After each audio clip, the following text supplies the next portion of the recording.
রাখি উৎসবকে শুরু করেছিলেন রবীন্দ্রনাথ ঠাকুর হিন্দু মুসলিমকে এক করার জন্য, যা আমরা এখনো খুব খুশিতে উদযাপন করি। এই রাখি বন্ধনে আমাদের তো খুব মজা লাগে। আমরা বিদ্যালয়ে আসি, দাদা ভাইদের রাখি বাঁধি, খুব মজা লাগে। মনে হয় যেন মনে খুশির ঢেউ নাচা হচ্ছে।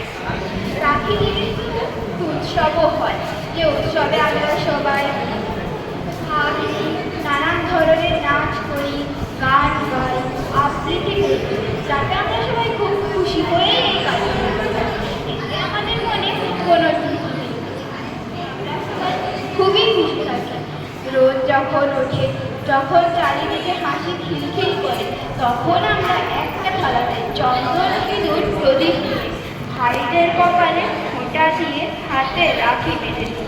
ভাইরা খুব খুশি হয়ে আমাদের উপহার দেয়, যাতে আমরাও খুশি হই।